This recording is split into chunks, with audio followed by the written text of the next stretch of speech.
প্রিয় বন্ধুরা, আজ আমরা এই ভিডিওতে জানতে চলেছি সূরা ফাতিহার উপর হিন্দু মেয়ের বিশ্বাসের বিস্ময়কর ঘটনা।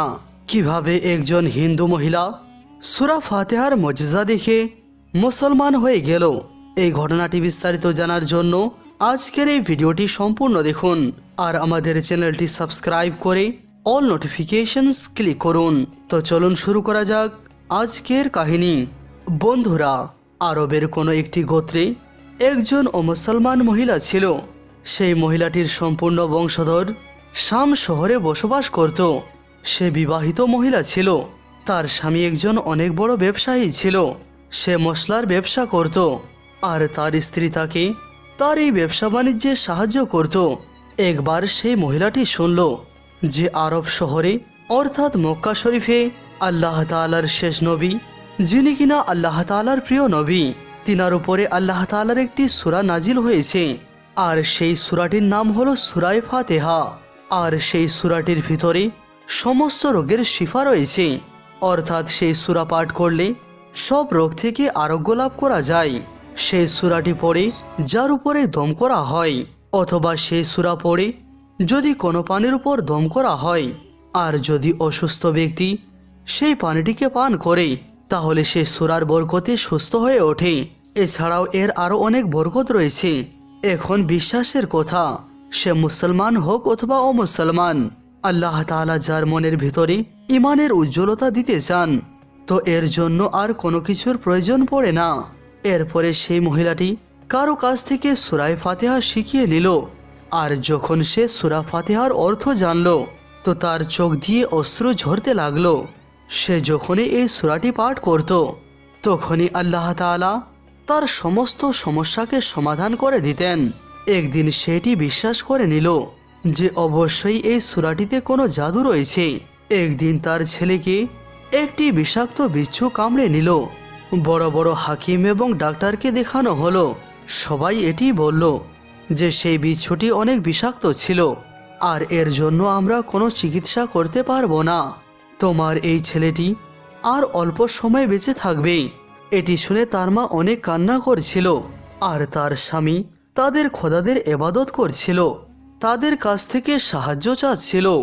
আর যখন তাদের সমস্যার সমাধান হলো না, তো সেই মহিলাটির স্মরণ আসলো যে সূরা ফাতিহার সম্বন্ধে সে পড়েছে, যে সেই সূরার ভিতরে সমস্ত রোগের শিফা রয়েছে। সে ভাবল, আমি যদি এই সূরাটি পড়ে আমার ছেলের উপর দম করি, তাহলে কি আমার ছেলে ঠিক হয়ে যাবে। আর অন্যদিকে আল্লাহ তাআলা তাকে ইমানের নূর দান করতে চাচ্ছিলেন, তাই তার জবানে বরকত দিয়ে দিলেন। যখন সে সেই সূরাটি পড়ে সেই জায়গাটির উপর দম করল যেখানে বিচ্ছু দংশন করেছিল, তো দম করা মাত্রই তার ছেলে উঠে বসে পড়ল। আর যখন সে সূরা ফাতিহা পাঠ করে পানিতে দম করল আর তার ছেলেকে পান করিয়ে দিল, তো সে সঙ্গে সঙ্গে উঠে এমনভাবে দাঁড়িয়ে গেল যেমন কিনা তার কোনো কিছুই হয়নি। তার স্বামী দৌড়ে তার কাছে আসলো আর বলতে লাগলো, কোনো ডাক্তার কবিরাজ তাকে ঠিক করতে পারলো না। তুমি আবার এমন কি আমল করলে যে এই বাচ্চাটি সঙ্গে সঙ্গে ঠিক হয়ে গেল? সে বলল, এমন কিছুই না, শুধু একটি সূরা আছে যেটি কিনা সমস্ত রকমের রোগব্যাধি ঠিক করে দেয়। আমার সেটি মুখস্থ ছিল। আমি সেটি পড়ে আমার ছেলের উপর দম করলাম আর সেই সূরাটি পানিতে দম করে সেই দম করা পানি আমার ছেলেকে পান করালাম। তো দেখো কিভাবে আমাদের ছেলে ঠিক হয়ে গেল। তার স্বামী এটি শুনে খুশি হওয়ার পরিবর্তে তার উপর রেগে গেল যে তুমি কি ধরনের জাদু করছো। তার স্ত্রী বলল, আমাদের ছেলে তো সহি সালামত জীবিত আছে, না হলে তো আমাদের ছেলে মরে যেত। কিন্তু সে কিছুই শুনল না। সে তার স্ত্রীকে মারতে শুরু করলো। সে ইসলাম ধর্মকে ঘৃণা করত। যখন তার স্ত্রী ইসলাম ধর্মের সূরা পাঠ করতে শুরু করলো, তো সে তার স্ত্রীকেও ঘৃণা করতে শুরু করে দিল। এরপর থেকে সে তার স্ত্রীর উপর প্রতিদিন জুলুম ও অত্যাচার করত। প্রতিদিন তাকে মারধর করত আর বলতো, আমি যদি আর তোমার মুখ থেকে এই সূরাটি কোনোদিনও শুনি, তাহলে স্মরণ রেখো, আমি তোমার চামড়া তুলে নেব, তোমাকে মেরে ফেলব। সে কোনোভাবেই তার স্ত্রীকে সহ্য করতে পারছিল না।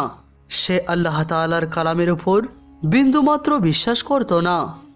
আর অন্যদিকে তার স্ত্রীর আল্লাহ তাআলার উপর আস্থা আরও অনেক বেড়ে গেল।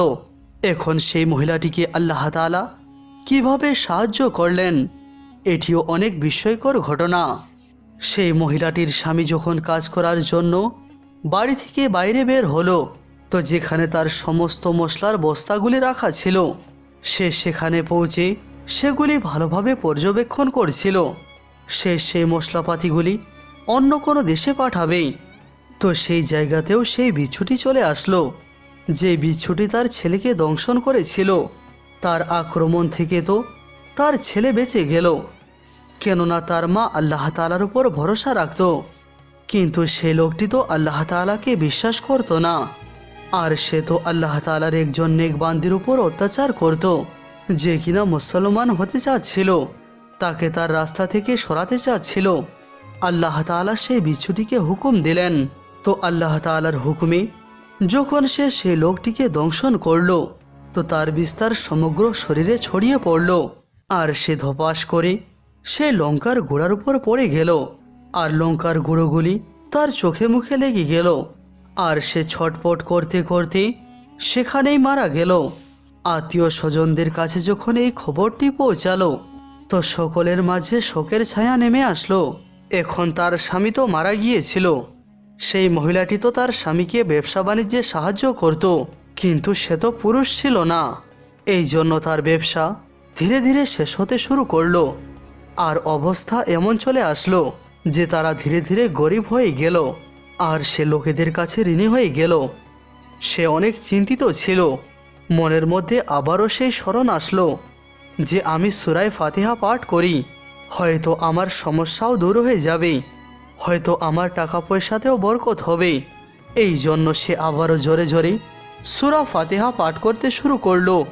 আর সে এত বিশ্বাসের সঙ্গে সূরা ফাতিহা পড়ত, যার কোনো উদাহরণ খুঁজে পাওয়া যায় না। যখন কোনো বান্দা আল্লাহ তাআলার উপর ভরসা রাখে, তো আল্লাহ সুবহানাহু ওয়া তাআলা নিজের বান্দাকে অবশ্যই সাহায্য করে থাকেন। তিনি তার বান্দাদেরকে রহমত থেকে বঞ্চিত করেন না। 7 দিনের মধ্যেই সে সুখবর পেয়ে গেল যে তার ব্যবসা বাণিজ্যকে দেখাশোনার জন্য তার স্বামীর বন্ধু চলে এসেছে। সে সেই বন্ধু ছিল যার দেশে তার স্বামী মশলা পাঠাতো। যখন সে খবর পেল যে তার বন্ধু মারা গেছে, তো সে দেখার জন্য চলে এসেছে যে তার ব্যবসা বাণিজ্য এখন কেমন চলছে। যখন খবর পেল যে তার বন্ধুর স্ত্রী এত সমস্যার মধ্যে জীবন কাটছে, তাকে সাহায্য করার মতো কেউ নেই, তো সে তার বন্ধুর স্ত্রীর কাছে আসলো, আর এসে বলতে লাগলো, আপনি চিন্তা করবেন না, সে আমার ভাইয়ের মতো ছিল, আমি আপনাকে সাহায্য করব, আর যত কিছু সমস্যা আছে সব কিছুই দূর হয়ে যাবে। তারপরে সে লোকটি তার সম্পূর্ণ ব্যবসা বাণিজ্য দেখাশোনা করতে শুরু করলো, আর পূর্বে যেমন জীবন চলছিল ঠিক তেমনই জীবন চলতে শুরু করলো। সেই মহিলাটির স্বামীর বন্ধু তাকে সূরা ফাতিহা পাঠ করতে শুনে নিল। তো সে তাকে জিজ্ঞাসা করলো, আপনি কি পাঠ করছেন? এটি কি কোনো মন্ত্র নাকি? আর এটির কি কোনো উপকার আছে? যদি থেকে থাকে তাহলে আমাকেও শিখিয়ে দিন। এটি শুনে সেই মহিলাটি বলল, এটি কোনো মন্ত্র নয়, বরং মুসলমানদের পবিত্র কিতাব কোরআনে মাজিদ, যেটি কিনা তাদের পয়গম্বরের উপর নাজিল হয়েছে।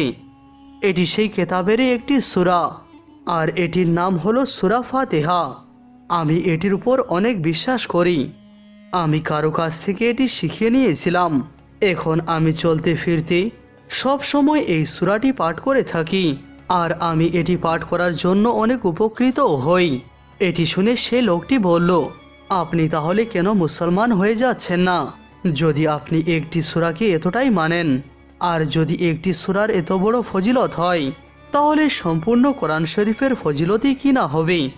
মহিলাটি বলল, আমি তো মুসলমান হতে চাচ্ছিলাম, কিন্তু আমার স্বামী আমাকে মুসলমান হতে দেয়নি। তো সেই লোকটি বলল, এখন তো আপনার স্বামী বেঁচে নেই, এখন তো আপনি মুসলমান হয়ে যেতে পারেন। আর আপনার এই বিশ্বাস দেখে আমিও মুসলমান হয়ে যেতে চাই। আমরা দুজনেই কোরআন শরীফ শিখব, আর অবশ্যই কোরআন শরীফ পাঠ করব। অবশ্যই আল্লাহ তাআলা আমাদের উপর খুশি হবেন। মহিলাটি বলল, হ্যাঁ আপনি ঠিক বলেছেন। এইভাবেই সেই দুইজন মুসলমান হয়ে গেল। কিছুদিন পরে তাদের বিয়েও হলো, তাদের সন্তান সন্ততিও জন্ম নিল। তারা সম্পূর্ণ কোরআন শরীফটি শিখল। আর যখন তারা সত্য মনে আল্লাহ তাআলাকে মানল, তো আল্লাহ তাআলা তাদের উপর এত বরকত দান করলেন যে তাদের সম্পূর্ণ খানদান মুসলমান হয়ে গেল। সুবহান আল্লাহ।